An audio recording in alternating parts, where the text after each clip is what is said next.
We just do it very slowly. To travel 10 years in the future, it takes me about 10 years.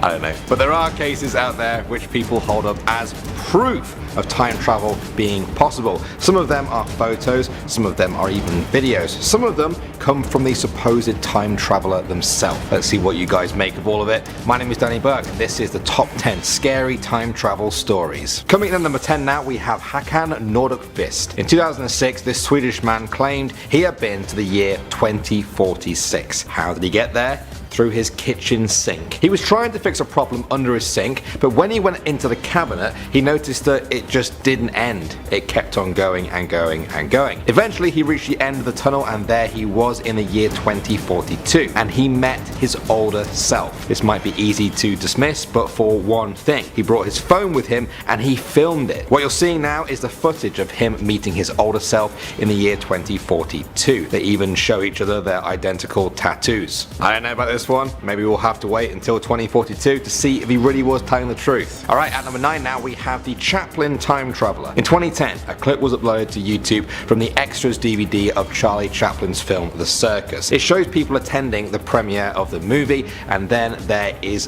this woman. Now, people claim she is talking into a phone. Problem is, this was 1928, about 45 years before the first cell phone was ever even conceived of. Believers say that there would be no reason to hold something to your face in 1928 and talk into it, so what was she doing? Was it a cell phone? Is she a time traveler? Or is there some simple explanation for it? At number 8 now, we have the Hamburg bombing. In 1932, two German news reporters visited the Hamburg shipyards to work on a story. J. Bernard Hutton and Joachim Brandt finished their interviews, and as they left, they heard aircraft above them. The sky was filled with warplanes. They heard the city's anti-aircraft guns firing as bombs exploded around them. The shipyard was being bombed. Huge fires started.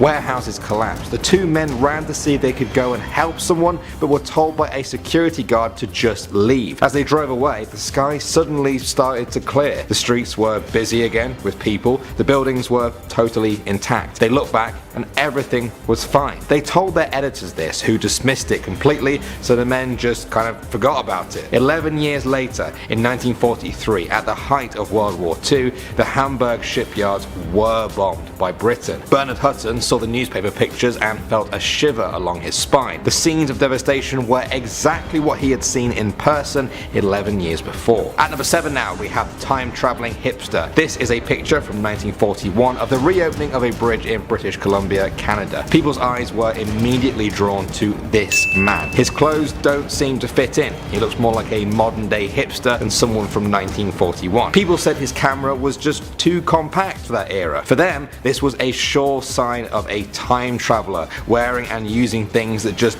didn't exist back then. The photo has been deemed as authentic. It's not a fake. Critics of this theory though say that the clothes and the camera were available at that time, though not widely common. Alright, at number 6 now, we have Andrew Carlson. In 2003, this man was arrested for playing the stock market too well. Over a 2-week period, he went from having $800 to $350 million. He was arrested on the allegation that he had insider information. Under questioning, he confessed he was actually from the year 2256. That's how he knew which stocks were going to perform best. He promised to tell them the whereabouts of Osama bin Laden or the cure to AIDS if they let him go. He supposedly predicted the exact date of the Iraq war starting as proof. The police essentially dismissed him as crazy and found no evidence that he had committed fraud, so they let him go. As the world media swarmed to interview him, he was gone and has never been heard of since. Coming out at number 5 now, we have Sir Victor Goddard. He was a famous British air marshal, most famous for his squad picture that contained the supposed ghost of a former member. He also claimed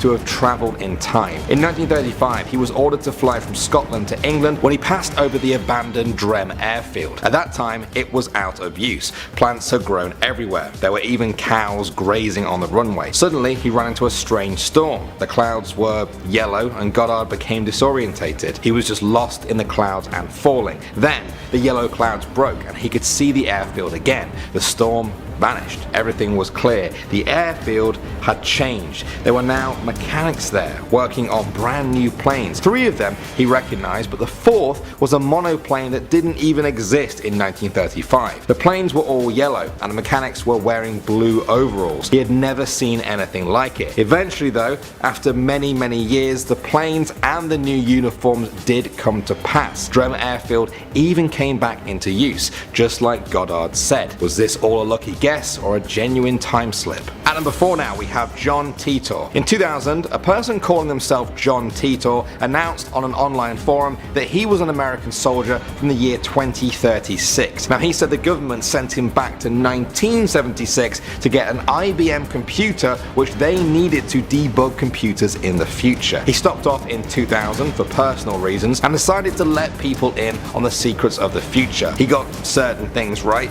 North Korea developing missiles, IBM computers having secret functions. He also left detailed schematics and explanations of his actual time machine. But he did get some things wrong. He said there would be another American Civil War in 2008 and World War III would have happened by 2015. But he also said that timelines could be changed. Does that explain it? Either way, the mysterious John Titor disappeared altogether from the internet in 2003. Okay, at number 3 now we have the Mike Tyson fight. In 1995, Mike Tyson boxed Peter McNeely in Nevada. In 2015, YouTube started buzzing with people saying that in the background of one of the clips of this fight there was a time traveler. They said this woman here was carrying what is clearly a smartphone and taking pictures, years before that was even possible. They said that no phone like that existed in 1995 and that it even flashed red like a smartphone. Other people countered by showing examples of cameras that did exist back then that kind of look similar. What do you guys think though? Is it too close to call, or is it proof of a time traveling boxing fan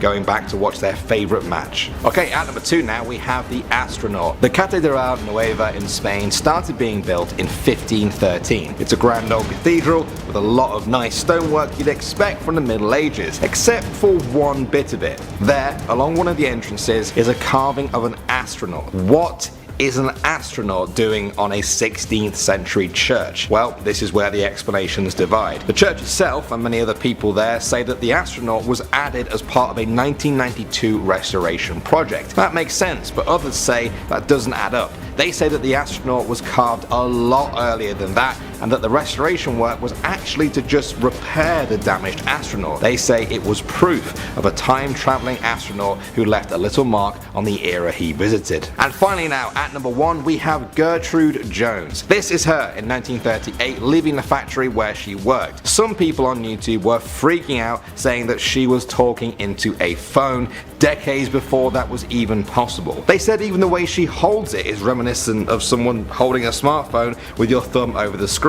However, in 2013, a woman came forward in the comment section of the video to say that she was the great granddaughter of Gertrude, who was actually part of a science experiment to test an early wireless phone. Some people say that's it, case closed, no more explanation is needed, but others say there are no records of these experiments that happened about 40 years before the first cell phone prototypes were even being made. Was Gertrude a time traveler? Was she also the person who commented on the YouTube video in an attempt to cover her tracks? What do you guys think of this one? Well guys, it's the end of the video and I have a confession to make. I am a time traveler. As you can see from this picture here, this was me sometime in the 1800s. Please don't tell anyone. My secret is safe with all of you, I hope. My name is Danny Burke. Thanks for watching guys. I hope to see you soon and I hope you're having a lovely day wherever you are.